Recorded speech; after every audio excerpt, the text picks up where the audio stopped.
As this is the first Friday after the end of Ramadan, I thought I'll give a short talk myself during this session, and that is about ending of the Ramadan. Now, you see, when I went to school for 2 years, I was taught Arabic. And when I say Arabic, I don't just mean to read the Holy Quran and so on. I mean Arabic grammar and so on. But if you ask me today a rule of Arabic grammar, I wouldn't be able to tell you. I'm sure many of you, when they went to school, they did French and German and so on. Indeed, dare I say that many of you did English when you went to school, and you were asked to construct a sentence with respect. Many won't even be able to construct a correct grammatical sentence in English, let alone Arabic or French or German or some other language. What's the reason for this? People who did maths at school, maybe they got an A in GCE, O-level or whatever it was, or GCSE. 10 years down the line, 15 years down the line, their kid comes to them and asks them a question about trigonometry or something, and they don't know what the answer is. Perhaps they did physics at school, and 15, 20 years later their child asks them about, I don't know, Newton's second law. Now, what does F equals ma means? And they have no idea. But why is it? And that is that we learned these things. I learned my history and geography and so on with the sole purpose of passing an exam. I passed the exam, and immediately the day after I actively started to forget whatever it was that I had learned.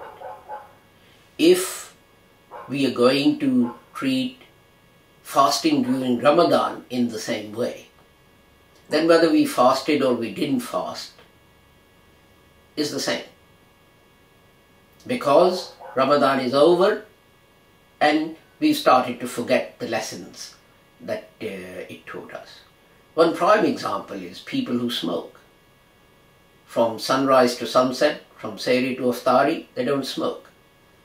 Well, at Iftari time, they may have one cigarette or something. But as soon as Ramadan is over, then they start puffing away. So what was the point? The point in making an improvement in your habits, in your character, in things that you do and don't do, is to maintain that for the whole year. I am the same. During Ramadan, I had 1 cup of tea in the morning and perhaps 1 cup of tea in the evening after Iftari, and nothing in between. Now I am back to having 1 cup in the morning, 1 at 10 o'clock, 1 at 12 o'clock, 1 at 3 o'clock, 1 at 5 o'clock. So I am back to the bad old habits of taking caffeine in my body. And the result is going to be that in 2011, when Ramadan comes along, I'll be in the same position that for the first 2 or 3 days of fasting, I'll have terrible migraines, which are the result of withdrawal symptoms, because I'm not putting enough caffeine into my body. And the same applies to people who smoke and overeat and so on and so forth. But if we keep on practicing, if the French that we learned for O-level or GCSE, if we keep practicing that French throughout the year, then we'll not only maintain what we've learned, but we'll also improve on it.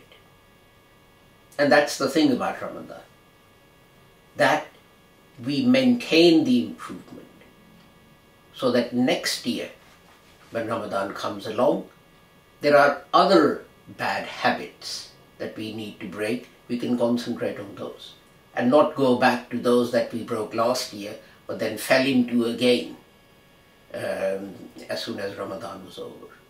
Ramadan, we make New Year resolutions. This is what Ramadan is about. Making resolutions to improve yourself, to take more exercise, if you're speaking physically, to eat less or more moderately,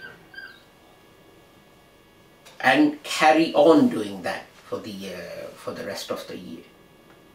Because the purpose of Ramadan is, as God says, is to take us closer to Him.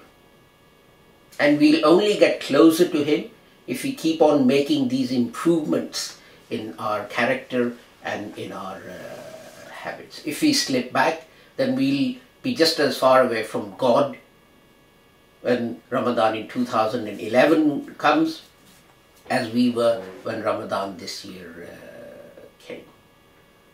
So, although Ramadan is over, let's make a conscious effort to remember and keep to the lessons that we learned during this Ramadan, so that next year we can improve ourselves even further.